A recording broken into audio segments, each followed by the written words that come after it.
Добро вечер и добро дојдовте во 24 анализа. Председателот Ѓорги Иванов ќе присуствува на воената парада во Москва на денот на 9 мај по повод денот на победа над фашизмот. Од кабинетот на шефот на државата подсетуваат дека Македонија останува посветена на евроатлантската агенда, додека Брисел посредува за излез од политичката криза во Македонија. Дали се остварува предвидувањето на американскиот државен секретар дека Македонија и Балканот воопшто се нов фронт на македонско-руско влијание? Во меѓувреме дипломатите во земјава настапуваат со видно поостри пораки за ситуацијата во државата. Јас сум Александар Пешев, а вечерва на овие теми разговарам со Сонја Стојадиновиќ, магистар по меѓународна политика, и Борис Камчев, автор и новинар кој живее и работи во Русија. Добро вечер и добро дојдовте во 24 анализа. Најавено е дека председателот Иванов, како што кажав и во самата најава, дека ќе биде во Москва на 9 мај. Ова во услови на, ако добро сум информиран, нови европски санкции против Русија и диалогот помеѓу нашите политички партии во Брисел. Дали може Европа да ни замери на ваквата во своја основа протоколарна поставка, господине Камчев, повелете? Да, би започнал со една парафраза, всушност. Во овој случај истокот не отпишува, како што беше порано дека не отпишал за време на коминтерната, а Западот се уште не запишува. Да. Значи, реакцијата на Брисел секако би била, според мене, не благонаклонета. Но тоа и не би имало некоја голема тежина, бидејќи ние според устав сме политички систем со парламентарно уредување и тежината на тој гаф, според мене гаф, ако Иванов се појави таму, како сликање и стоење на иста маса во иста ложа со Путин, би било многу посериозна ако наместо Иванов на 9 мај појдеше Груевски, например, како премиер. Сепак, самата појава на Иванов на парадата, на која не присуствува ниту еден западен лидер од Европа пред се, за разлика од таа парада што прославата на 60 годишнината од победата над фашизмот, тогаш присуствуваат скоро речиси сите западни лидери. Значи, таква појавување на Иванов би предизвикало одреден шум во Брисел и според мене тоа би најповеќе би наликувало на една негативна пиар кампања, каде Македонија би била представена во неко негативно светло. Но ако се погледне содржината, составот на гостите, на тие лидери кои ќе стојат во ложата покрај Путин. Ким Јонг Ун, ако добро разберам. Не, тој веќе одбида, тоест ја откажа своето учество, исто како што го откажа и белорускиот председател Лукашенко, но за тоа ќе спомнам подоцна. Значи, ако се виде составот на тие кои таму ќе бидат, тоа ќе биде една група на деспоти и самодржци, например вечните председатели од Казахстан, од Таџикистан, Азербејџан и останатите земји од Средна Азија. Секако тука ќе бидат и представителите на Абхазија, на Јужна Осетија, нели? Но куриозитет, како што вие споменавте веќе, тоа дека и белорускиот председател, тие што досега се представува како најблиски соработници, најблиски наклонети земји на Русија, одбија, тоест го откажаат своето учество. Например, белорускиот председател Лукашенко нема да учествува, тој ќе дојде подоцна. Како што кажавте, и председателот на Северна Кореја го откажа своето присуство.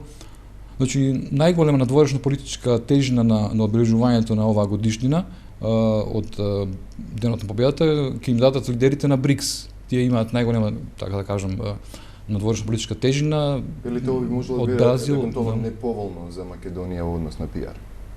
Да, тоа би било неповолно и додука и би како да кажам, би се одело, тоест како што кажав, Груевски не учествува, бидејќи тој е првиот човек на власта во Русија и затоа европските лидери не би, тоест Брисел не би можел да, како да кажам, не би реагирал толку бурно ако би учествувал Груевски. Но би сакал нешто друго да споменам. Значи, поентата не е во тоа кој ќе присуствува на ново одбележување. Значи, западните лидери го бойкотираат Путин веќе подолго време, веќе со месеци, можеби цела година. И знаеме зошто. Заради војната во Украина, заради акциите на Москва во источна Украина, заради присоединувањето, нелегалното според Запад присоединување на Крим. Значи 70 годишнината од победата над фашизмот е важна, според мене и според историчарите е важна датумска одредница. Тоа е окей, но она што го разликува ово чувствување од пред 10 години, тоа е дека дека во Русија е создадена на мобилизацијска пропаганда. Значи една информацијска војна што Кремљ ја води уште од март, уште од лани, од март 2014 година, каде по телевизиите постојано се труби дека Западот и Америка сакале да ја уништат Русија, дека тие сакале да ја распрчат Русија. Там постојано се бараат и се посочува како некакви петтоколонаши. Значи тоа е една општествена мобилизација таква води Москва во моментов. Ворешни и внатрешни непријатели, како ве разбирам добро. Да. Каде протестите во Киев и последователната промена на власта во Украина се представува како дело на фашисти, а ние знаеме дека радикалните националистички елементи во украинската власт се во сосема мал број. И такви елементи постојат во сите други европски влади, колку што не се лажам, има и фашистички елементи, тоест националистички елементи и во Грција, и во Словачка, и во Шпанија, и во Италија и така натаму. Значи, главната причина зошто најголем дел од прашањето кој е тоа, дека главната причина зошто најголем дел од европските лидери не сакаат да застанат во иста ложа со Путин е тоа дека се пласираат постојано дезинформации, полувистини и се води на постојана кампања за оцрнување на западните вредности покрај нели воведените санкции. Госпогице Стојадиновиќ, дали не следи негативна кампања, како што вели господинот Камчев? Негативна кампања мислите за во однос на гостувањето на шефот на нашата држава во Москва, додека во Брисел ние преговараме за нашата политичка криза?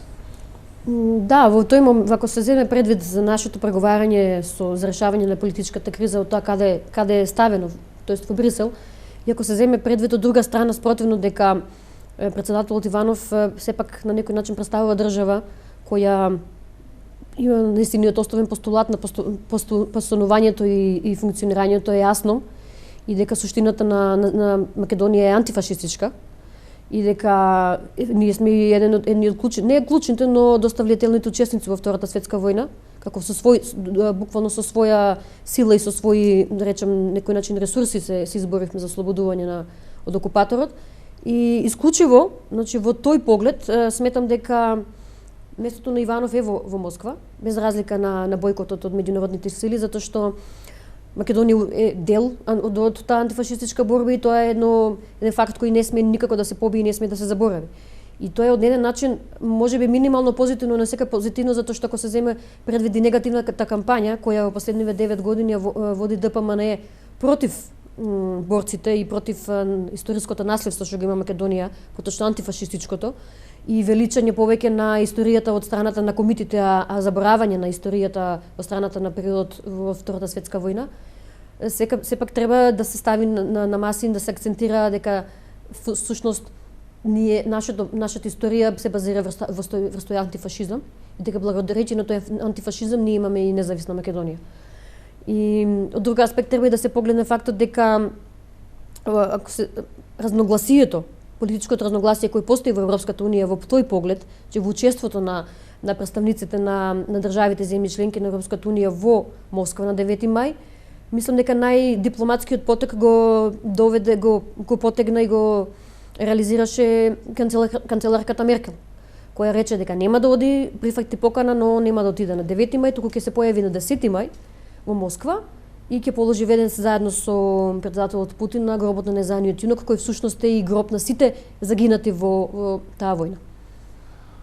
Од кабинетот на председателот соопштуваат дека, цитирам, цврстата определба за ЕУ и НАТО никогаш не била пречка за одличните билатерални односи кои Македонија во континуитет ги напредува со Руската Федерација не само по мандат на Иванов, туку и од секогаш. Предпоставувам дека на Македонија, господине Камчев, не би било лесно да го одржи тој баланс, им да биде пријател со Русија, им да тежне кон Западот. Како гледате на ова? Ние велиме можеме и со сите да бидеме добри, додека ЕУ и Русија, ако не грешам, не се во најдобри односи. Јас не би се согласил со колешката, но прашањето е тоа дека појавата таму на нашиот председател, на председателот Иванов во Русија би било во еден многу негативен бекграунд, тоест во еден комплексна, таму Русија е на комплексна ситуација и голем дел од руското општество ја прифаќа идејата на пропагандата на Москва дека улогата на проруските сили во Украина се изедначува со улогата на пример на советската армија во Втората светска војна. Значи, големата татковинска војна, мобилизацијата на рускиот народ против офанзивата на Германија во Советскиот сојуз се поистоветува со ополченците кои наводно нели ги бранат русите во источна Украина од фашистичката власт на Киев. Значи тоа е тотално безумие и ако се погледне сега во еден таков фон, да се замисли колку наивно би изгледало појавувањето на Иванов на црвениот плоштад, кој нели би стоел тој во иста ложа со Путин. Имено тоа е причината зашто западните лидери го бойкотираат оваа парада, оваа годишнина од крајот на Втората светска војна. И оно што вие го кажавте, да, како дата тоест одбележувањето на крајот на Втората светска војна би можело да се организира на подруг начин, например еве да го земе примерот на Меркел.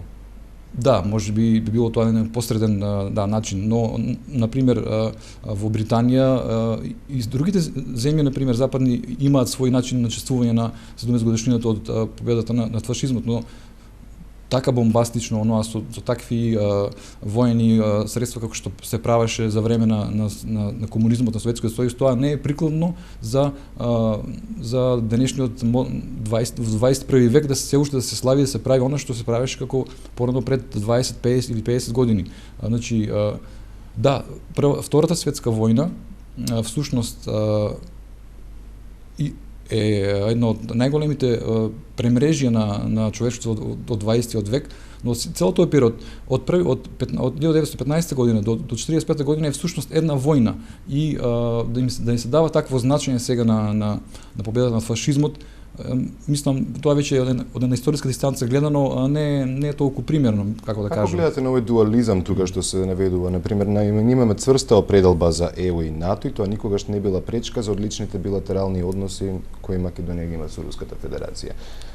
Накратко прашано, дали можеме ние да како држава да постигнеме тоа седење на две столици додека Европа и Русија се бойкотираат? Доколку Иванов не би отишол во Русија, во Москва, тоа не би значило дека ние ги нарушиме односите со Москва. Напротив, постојат уште редица дузина други председатели кои многу посрцно соработуваат со Москва, со Кремљ, например, на такви енергетски проекти како што е турскиот ТКВ Турција, например, никој не ја представува тие ќе бидат таму представени на дипломатско на амбасадорско ниво, како што бидат представени и Франција, и Германија, и тоест Италија, таму Америка. Потоа да не набројувам Унгарија или Грција кои имаат такви традиционални односи со, така што тоа не би било пречка според мене дека ќе се разлучи, ќе се залат односите помеѓу Москва и Скопје. Така, господи Стојановиќ, можеме ли да одржиме добри односи со Русија додека ни стојат ЕУ и НАТО како стратешка определба? Одењето сепак на председателот Иванов не е само, или како што реков, за мојот аспект и моето мислење запазување на антифашистичката историја на Македонија, туку е и заштитување на руските економски интереси во Македонија, затоа што ако се сеќавате дека кога излегува првите, значи бомби, да ги наречам како што ги викаат во јавноста од страната на СДСМ, тогаш првпат во историјата на билатералните односи помеѓу Македонија и Русија се јави руското министерство за надвршни работи со пројавување на својата загриженост за политичката ситуација на земјата. Всушност, меѓу редови кажано, тоа беше пројавување на грижа за заштита на нивните интереси, тоест економски интереси и инвестиции во Македонија. Така што одењето на Иванов е исто и заштита на интересите на македонските интереси на Русија во Македонија. А тој дуализам малце ќе биде по проблематичен за, тоест билатерален однос Македонија версус Русија версус Европска унија, затоа што сепак ние како држава која сепак и треба да си остане на својот компас и на својот пат кон евроинтеграциите, не можеме ние од Русија ништо повеќе да земеме освен економски инвестиции. А на патот на Европската унија ние имаме политички, не само економски, туку политички, најкруцијални политички критериуми и услови кои треба да ги исполниме за да производствено функционираме како нормална држава, а потоа и да ги имплементираме сите други останати врски кои ни стоат на патот на Европската унија. Така што без разлика што ние од економскиот аспект треба да си ги задржиме и до некаде до одреден степен да ги развиеме комуникациите, соработката со Русија, да си го задржиме компасот и патот и политичката пределба кон Европската унија. Едно прашање кое верувам дека се провлекува веќе подолго време, настрана на декларативните заложби за евроатлантските интеграции, дали политичарите со своите постапки повеќе се наклонуваат кон Руската Федерација, господин Мекачев? Јас првен би се овцртал на оно што кажа колешката стои нема во Македонија бог знае какви инвестиции, руски инвестиции, па да тие да ги бранат или да ги заштитуваат со тоа што таму не знам биле загрижени за ситуацијата за безбедностната ситуација во Македонија. Колку во милиони, ако се, или во милиарди не се, но милиони, ако се избројат би биле тие инвестиции. Ние веќе разговаравме, нели, Лукойл на пример дојде во Македонија на почетокот на минатата деценија и не отвори 10 на 20 колку бензински станици и тоа е запре. Потоа поголема нафтена или друга руска компанија нема во Македонија. Тоест, значи овде се работи за нешто друго, овде се работи за тоа Русија го сака да го стави во Балканот во своја сфера на влијание. Како што ја стави нели Украина, како што го стави Јужниот Кавказ, фронт што го кажуваше. Да, значи таа сега го шири своето влијание овде, тоест се обидува да го шири своето влијание овде преку тие енергетски проекти како Јужен тек и сето тоа, но Јужен тек нели не успеа и сега Русија се обидува преку турски тек да ја наметне овде и Македонија, да ја протне со тоа што бомбастично се најави изградбата на тој гасовод, но ние гасовод веќе имаме од Бугарија, доаѓа гас овде преку гасоводната мрежа на Бугарија и што се чекаше толку време, зашто мораше баш сега? Некако изгледа многу комплексно тоа сето како се одвива и овде е прашањето и за фронтот на руско-американското влијание во регионот, но за тоа се надевам подоцна ќе зборуваме. Не, секако може да се ме доврзаме рускиот газ преку турскиот поток, колку реално може да придонесе кон појако политичко влијание на Балканот? Видите, рускиот газ преку турскиот поток нема да биде од сфера на интерес само преку кога минува на мапата низ Балканот, туку ќе биде од сфера на интерес и во тие земји каде што фактички ќе завршува. Значи ќе завршува во земјите кои се членки на Европската унија. И не смееме да заборавиме дека нема да биде, не сме само ние до некој начин станува и зависни стануваме ќе стануваме се повеќе зависни од тие видови на енергенси, туку и Германија многу добро имаше кажано уште на почетокот на кога се донесуваа одлуки за уклучување на активирање на потешки санкции економски кон Русија минатата година, дека тие многу мудро молчеа дека имаат од страната на северната страна на Балтикот огромен гасовод кој ги поврзува и нафтот кој ги поврзува нив со Русија и дека тие доста енергетски зависат од нив. И затоа и Германија иако ги поддржува од една страна економските санкции кон Русија, таа и од друга страна и многу тактички добро игра само за да ги задржи економската своја соработка со Русија за да ја задржи економијата, затоа што не смееме да забораваме дека околу 5000 фирми и 300.000 вработени Германија има кои исклучиво зависат во својата работа и функција и извоз со Русија. Сепак пред неколку години, фактички пред да почне целата гужва околу Украина, сред зимо, Русија одлучи да го прекине текот на газ до Украина поради неплатени сметки и тоа од страна на Европската унија се интерпретираше како еден вид на притисок. И тоа политички притисок. Колку има ризик такво нешто да се проектира во Македонија доколку се фатиме ние за тој воз? Можно е да има притисок, но мислам дека некако еден помал стратешки играч на Балканот ќе сме помал интерес на во геостратешките интереси тоест во сферата на геостратешките интереси на Русија, колку што на пример е Србија. А тоа што не смееме да забораваме дека и Бугарија беше исфрлена од мапата на тој Јужен ток кој веќе претходно пред да се исклучи тој, па ниту на турскиот ток веќе таа не е ставена, вратена назад. Значи уцената од страна на Русија со своите енергенси, со доставувањето на своите енергенси е влијателно, но не може да се земат многу предвид дека таа економски би ослабила на пример Македонија ако се стави таков тип на уцена во акција. А тоа што таков нешто ако се деси да речеме за следните неколку години, 5 до 6 години, можеби 10 години, мислам дека Македонија малце повеќе и ќе биде понапредна во економската сфера и во приближувањето на европските интеграции нема да биде толку енергетски зависна од рускиот ток. Јас би сакал да додадам во врска со добро што се спомна. Дали можеме ние тој руски газ да го гледаме секако морковот и стапот од Москва? Да, добро што се спомна и Северен тек, но треба да се разјаснат неколку работи, бидејќи Северниот тек беше граден во сосема друго време. Тој беше граден пред донесувањето на тој трет енергетски пакет, каде се наведува дека производувачот на газ или на енергенс не смее да биде и транспортер, и доколку тој е транспортер и го дистрибуира газот, треба да им даде можност и на трети компании да управуваат со тој газ за да се развива слободниот пазар.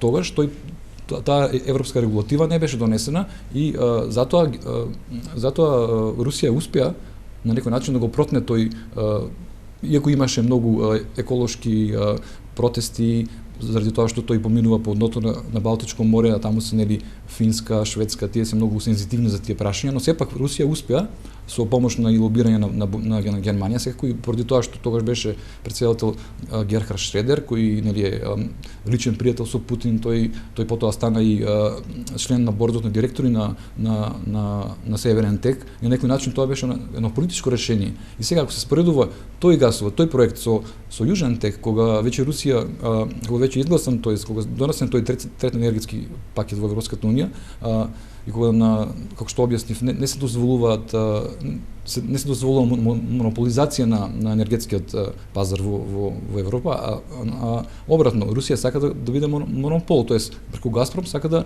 влијае врз енергетската политика на Европската унија и на некој начин да прави раздор, со тоа што исклучува, овде што спомнавме дека можеби тоа е како некој морков и стап, и токму поради тоа Европската унија не дозволи да се тоа е главната причина зашто Јужен тек не успеа. Бијќи Газпром, не заради ризик од уцена, туку заради тоа што Газпром не отстапуваше од барањето да биде тој единствен управувач со гасот и со гасоводот. Монополизација. Да. Но овде се надоврза и комплексната геостратешка, геополитичка ситуација со Украина, војната, присоединувањето на Крим, чии постапки беа оценети како многу негативни за безбедносната структура во Европа, се смета дека Русија го разруши тој поствоен безбедносни систем на Европа и значи тоа е едно комплексно прашање што според мене извојува победа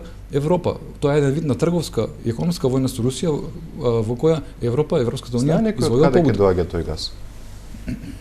Да. Тој газ доаѓа од Северен Сибир, од сибирските, од Јамал-Ненецкиот. Од Јамал, од полуостровот Јамал, кој е скрос на околу 2300 км североисточно од Москва. Кога станува? Се извинувам, сакав уште да напоменам дека руското влијание во регионот зависи пред се и од енергетските проекти, како што споменавме на Балканот. И сега ако Русија ги изгуби тие проекти, и тоа влијание ќе ослабне на некој начин. Русија нема други своји интереси овде и нејзиното влијание ќе биде мало. Значи, во врска со турскиот тек, неговата иднина е уште понеизвестна.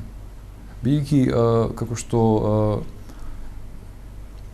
веќе како што Путин, тоест откако Ердоган турскиот премиер Ердоган му се наоти на Путин кога овој во еден свој неодамнешен настап кажа дека изјави дека 100 годишнината од масовните убиства на ерменците во Турција било геноцид. А додека во Турција кога се обележуваше 100 годишнина од масовните убиства, а во Турција е кривично дело да се споменува зборот геноцид за тој настан. Сега Путин слободно кажа и се стави на страната на Ерменија и го окарактеризира тоа како геноцид. И после сето ова, ја мислам дека иднината на тој турски тек, откако Ердоган му се налути на Путин, мислам дека иднината на тој турски тек е уште понеизвестна. Дозволете да го резимираме економскиот аспект од дискусијава. Од една страна имаме Европската Унија со своите предпристапни фондови во форма на ИПА и ИПАР, што во основа се пари наменети за европеизација на општеството за кои не треба да се враќаат, а од друга страна ги имаме сега Турскиот поток и Кина, Истокот со своите влијанија, повторно оној фронт кој го утврдуваме. Дали Истокот има попривлечна понуда за земјава, како што испаѓа господица Стојадиновиќ? Истокот, освен што има голема привлечна понуда во поглед на економската, значи инвестиција што може да приложи во Македонија, но мислам дека условите под кои би се донеле тие инвестиции ќе бидат многу далеку по-високи и поопасни за македонската економија во поглед на престапните фондови, затоа што тие предпрестапни фондови се веќе испланирани и калкулирани да се прилагодат на нашите потреби и ние да се прилагодиме на процентот на фондовите кои, тоест сумата на пари кои е предвидена за нашиот развој, значи зборувам конкретно за Македонија версус ИПА и ИПАРД. Така што нашите предвидување на потребите е многу подобро и анализирање на потребите што можеме да ги задоволиме преку тие фондови е многу подобро прилагодено и анализирано, отколку ние веќе во иднина да почнеме да размислуваме или од сега да почнеме да размислуваме што може нас да ни понуди не само Русија, туку и понуди Кина, затоа што без разлика што на пример Кина влезе делумно во Солунското пристаниште и во Атинското пристаниште со своите инвестиции. Кина се уште не е стасана до тој степен да влие толку многу во Македонија, а и не е ни геостратешки голем интерес во Македонија за Кина. Но нивните пари не се условени како оние на Европа. Европа бара проекти за да ни дадат пари. Ние не знаеме тие што може да бараат во поглед за враќање на нивните инвестиции, затоа што вие можете например, Кина сега зеде под концесии инвестиции да се изгради дел од патиштата во Србија. Да. Така што ние не ги знаеме условите под кои тие ги добиле тие концесии, затоа што имаше на случај дека тие патишта се дадени на изградба на кинезите под концесија следните 50 години. И значи тие ќе ви водат политиката на поправка и искористување и наплата на тие патишта за да им се врати нив инвестицијата. Затоа што не сме да се заборави и менталитетот на инвестирањето и на бизнис менталитетот на кинезите, затоа што тие индијците се едни од најцврстите и подвижните преговарачи во историјата на светот. И вие ако не се прилагодите на нивните услови, вие нема да ги добиете нивните пари, едноставно кажам. Дали ни се испаѓа полесно да соработуваме со Русија и со Кина, одошто да пишуваме проекти за Брисел? Во контекст на тоа, јас би, например, би го напоменал изградбата на гасоводот, Трансстройгаз, тоа е една компанија подружница на Газпром, управувана од Тимченко, кој е личен пријател на Путин. И овде има некакви нејасноти врска со тоа зошто именно таа компанија, а не друга гради, и зошто именно тие под како се викаат сабконтрактори се избрани, а не некои други. Значи тука овде повторно имам некаква онаа магливо случен договор. Не се знае кој е избран, дали е избран на тендер и сето тоа. И именно тоа е причината зошто ние не би требало да се свртуваме кон тие византиски односи на моќ, кон тие византиски економски односи што ги практикува Русија, а да ги следиме европските вредности, да го следиме европскиот пат и да ги користиме оние фондови кои, како вие што ги напоменавте, ИПА фондовите, кои би можеле вистински да ја развијат економијата на Македонија. Тука правиме мала пауза за реклами, па продолжуваме со емисијата за кратко. Госпогице Стојадиновиќ, во првиот дел на емисијата споменате дека руското МНР, фактички руската амбасада, во многу ретка прилика, барем според нас новинарите, имаше излезено со соопштение за политичката криза во Македонија. Интересна работа околу ова соопштение е дека за разлика од другите реакции на политичката криза, тука се напоменува меѓуетничките односи. За извесен период подоцна да не се случи Гошинце. Ја трефна или навистина согледаа некој потенцијал за влошување на ситуацијата? Македонија е трусно, се уште трусно подрачје во поглед на меѓуетничките односи. И се уште за жал ни се останати и стравовите и травмите кои од 2001 година. Без разлика колку воопшто и македонскиот народ, како народ, не зборувам за политичките функционери, се трудат да го заборават тој момент и да едноставно да се подигнат довербата помеѓу етникумите во државата. Мислам дека реакцијата на руското МНР во поглед на меѓуетничките односи, значи нивниот страв за можни поновни ескалации, може би да ни беше кажано нешто помеѓу редови, затоа што воопшто секој министерство за внатрешни работи, секој амбасадор во државата во кај што е назначен, всушност е еден вид на шпион во таа држава. И дипломатски шпион, тоест е официјален. И тие извори на информации кои тие најверојатно ги имале во претходно, кои дури и Стојанче Ангелов пред 20 дена ги напомена дека владата спрема, подготвува таков исцениран инцидент, може би веќе и руското МНР ги имала претходно во своите информации од Балканот и од Македонија кои доаѓаат. Така што може би тие известувања, бидејќи тие се многу ретки, тие реакции од страна на Русија, треба да ги читаме и помеѓу редови. Господине Камчев, зошто Русија би била загрижена за меѓуетничките односи во Македонија, во однос на политичката криза како таква? Да, но како што реков, Русија сака да се наметне после долго време, после долго отсуство на Балканот и да го стави Балканот како една своја сфера на влијание. И овие известувања од руското МНР не се за изненадување. Таа сака да се активира, тоест Москва сака да се активира овде но има многу интересно оно ако се интерпретираат тие известувања и од Стейт департаментот имаше, и од Европската унија имаше, и од руското МНР. Например, руското МНР велеше дека априори создаваше впечаток дека овде се спрема некаква револуција, тоест дека има меѓуетнички немири, оно априори создаваше слика дека Македонија е пред револуција, пред некаква обоена револуција.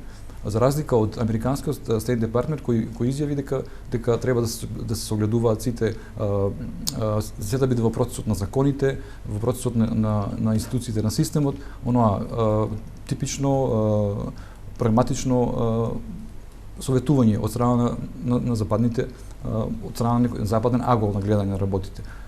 Значи, не случајно руското МНР го спомна зборот обоена револуција. Тие неколку месеци претходно лобира и бара од ОПСЕ во Страсбург да се наведе, да се донесе некоја европска регулатива дека секое свргнување, секое симнување на власт по начин на протести да биде незаконско.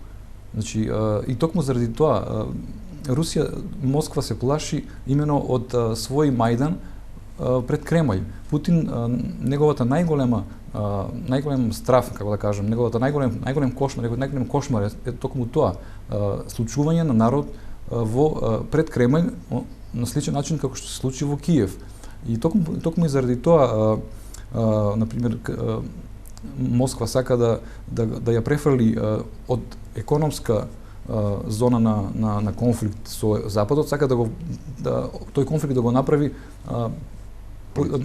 не политички, идеолошки, да, бидејќи Запад настојува на тоа, на санкции, сака да ја казни Русија на економски начин, бидејќи ако Русија, тоест Советскиот сојуз пропадна заради тоа што економијата беше оноа пред колапс, бидејќи сите тие нивни ресурси во 80-те години тие ги користија за трка за вооружување со Америка, на сличен начин би пропаднал и режимот на Путин, бидејќи економијата би колабрирала. Например, ако Америка, тоест ако Обама сака да ја симне на колена економијата на Русија, тој би можел тоа да го направи со потпишување на 2 документа. Сепак, руската амбасада не беше единствената реакција. Првата беше меѓу првите, се разбира, и останатите реакции би рекол меѓу малку поблагите. Се бараше први институциите институционално да се реши проблемот. за конечно Европската унија и комисијата да стигнат до тоа дека проблемите треба да се решат кај соодветните власти, значи тука веќе не се користеше терминологијата институции, за на крај американскиот амбасадор да порача дека за одговорност нема тука потреба од политички диалог, за утврдување на одговорноста, и германската амбасадорка да порача дека во една демократско општество, во основа се малку послободно парафразирам, во едно демократско општество се поднесуваат оставки по вакви работи и на крај да се унифицира ставот во тоа дека потребно да се внимава и на содржината на снимките. Последната денеска беше за убиството на Мартин Нешковски. Како ги проценувате ова, како да го наречам, господи Стојадиновиќ, тргање на дипломатските ракавици кога станува збор за реториката? Тргнавме благо дипломатски, па сега навидом одиме кон малку подиректни пораки. Јас тоа го спомнав во последната колумна моја за Радио Слободна Европа од викендов дека тоа е веќе кулминација на толеранцијата на Западот кон нас. Затоа што вие ако и претходно и западните представници во Македонија доста имаат кажувано дека македонските политичари не го разбираат дипломатскиот речник и дека нив треба се да им се сервира намаси наједноставно и најдетски да им се објасни кои се ставовите на Западот и на представниците и воопшто кои се воопшто и проблемите како треба да се решат во Македонија. Во рамки на демократска институција и демократските представници во државата. Така што тоа е веќе доставање на кулминација дека губат нерви, дека веќе тие едноставно ни изфрлаат не само од видокругот, туку и од агендата, додека ние самите не си го решиме проблемот, затоа што овој проблем кој ние го имаме е исклучиво наше дело. И исклучиво производ ниту од надвор, ниту од некои надворешни измислени непријатели како што зборуваше премиерот, странски служби така натаму, туку дека исклучиво наш проблем и дека за да не постигнеме, покажеме еден вид не само на политичка зрелост, туку и патот на постигнување на таа политичка зрелост треба да го изодиме, треба прво самите да се го решиме овој проблем. Затоа што ние во последниве 15 години сите наши политички проблеми ги решаваат меѓународни посредници. Дали Западот губи нерви за нас, господине Камчев, и дали ако е таква ситуацијата, тогаш се создава поголем простор за интензивирање на руското влијание во Македонија? Да, видете, проблемот со прислушувањето со тие тајните служби е многу помал проблем, тоест тоа е рутина во Русија, но е многу помал медиумски или општествен проблем, бидејќи во Русија 24/7 се прислушкуваат опозицијските партии и опозицијските лидери. Во Русија е многу лесно човек да биде прислушкуван доколку е на мета на власта заради разни причини. И онова лежерното однесување на оваа власт не е за изненадување по тоа прашање. Јас одамна гледам и пишував исто во многу повеќе мои колумни и мои објави дека системот на владење на премиерот на ВМРО ДПМН под премиерот Груевски е сличен на системот на владење на Русија. Јас мислам дека ова се работи некакво копирање на работите, на копирање на Велите веќе имаме паралела помеѓу владењата, но меѓутоа за погрешни причини. Па не знам, да. И би сакал да кажам дека тоа што се објавуваат овие така наречени бомби за оваа власт и не е нешто големо, бидејќи во Русија е слично. Во Русија опозицијските партии, опозицијските лидери се прислушуваат нон-стоп и кој е вашиот впечаток за Западот, реакцијата на се поостра реторика во соопштените јавните настапи на дипломати? Дали тоа што го констатира господица Стојадиновиќ дека Запад веќе губи трпение за нас, дали се согласувате со тоа? Па не се согласувам, можеби губи трпение, но тоа трпение е многу растегливо. И сметам дека нам ќе биде дадено доволно време да си средиме внатрешните односи, бидејќи никој не брка, тоест ние сме ставени во таква лимбо ситуација кога членството кон Европската унија, интеграцијата кон Европската унија не се замрзнати заради проблемот што го има Грција со нашето име и токму поради тоа власта кај нас не сака да го убрза тоа решавање на тоа прашање. Ќе го држи растегливо колку што е можно повеќе, според мене. Така што не очекувам да се разреши ова политичка криза во догледно време, тоест барем не до крајот на оваа година. Се доврзала само на тоа што претходно го рековте дека Наспроти брзата реакција на Министерството за надворешни работи на Русија, имавме млака и можеби бавна реакција од страна на Европската заедница. Сепак, нивната реакција прво треба да биде избалансирана помеѓу сите земји членки. Значи, кога веќе во проблем и треба да се анализира, да се даде реакција на надворешен проблем, значи, ние сме се уште надворешен проблем, не сме членка. А и второ, реакцијата на низината екселенција, амбасадорката Аутхаузер, не е само реакција на Германија, туку и реакција на Европската унија. Затоа што знаеме дека моторот на Европската унија се Германија и Франција, така што кога ќе каже нешто, тој официјален представник ќе даде една изјава, значи не ја дава изјавата само во името на својата земја, туку делумно на името на Европската унија. Имаме политичка криза, која ако одиме по проценките на господинот Камчев ќе треба известно време да се реши, но и тоа да се случи, повторно го имаме спорот со името. Кој не држи настрана од евроатлантските интеграции, верувам дека тоа е под премислено на добрососедски односи и прашање повеќе дека Европа и НАТО не би сакале да имаат две членки кои нема се согласуваат поради било која причина. Дали ваквиот однос на Европската унија може да придонесе да Турка Македонија повеќе да се врти кон руското влијание, господи, што мислиш? Видете, нашата вина кон туркањето, тоест вртењето на Македонија кон Русија не доаѓа толку многу од 20 годишниот спор и еден вид на полузаинтересираност на страна на Европската унија за решавање на тој спор, туку колку што доаѓа од однесувањето, скоро диктаторското однесување на страната на власта од страната на ДПМН. Така што ние уште од доаѓањето на власт на ДПМН, нивната кампања, нивниот однос кон Европската унија и нашиот европски пат беше дека нас Европската унија не сака и затоа и не го решава проблемот со името и едноставно ние Значи така се резонира дека ако не сака Европа, зошто да не одиме кон Русија? Да, зошто и да не се свртиме кон Русија, и тие веќе не признаа нас кон одамна подуставно име, тие веќе се заинтересирани за нас, зошто ние да не се свртиме кон некој што е заинтересиран за нас?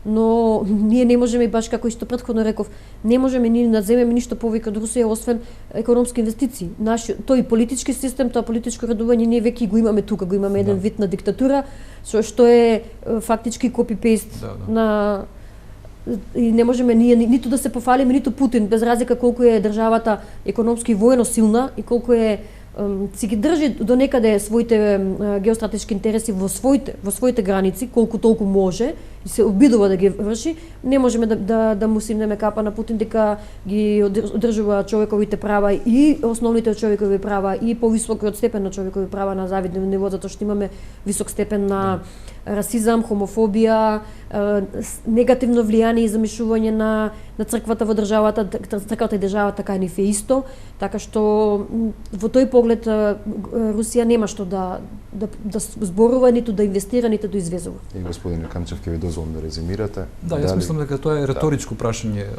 Ако се избира помеѓу Ако Европа не сака, па иде на кај Русија. Да, ако како што кажа од почетокот Истокот сега не запишува, а Западот не сака да не запише. И емоционално гледано, луѓето би го избрале Русија, нели знаеме, заради славјанството, заради блиските врски со јазикот, со црквата, но тоа е еден вид на, како што кажав, емоционален избор кој не се согледува преку еден прагматизам, преку тоа кај се вистинските вредности. Тоест вистинските вредности се наоѓаат секако во Европа и ние сме европска земја, ние не сме азиска земја како што Русија сака да се представи, како Русија под Путин. Јас не велам за цела Русија, но на пример под власта на Путин Русија се отргна од таа европска матрица и си тера свој филм на некакво евроазијанство, тие го нарекуваат, под влијание на тие 19 вековни славјанисти кои нели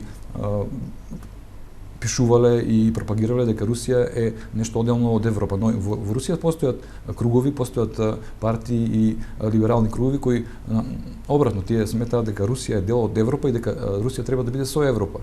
Исто како што јас сметам дека Македонија треба да биде со Европа, конечно. Ми останува само да ви се заблагодарам за гостувањето. Вам почитувани ви благодарам за вниманието. Останете со програмата на 24 вести.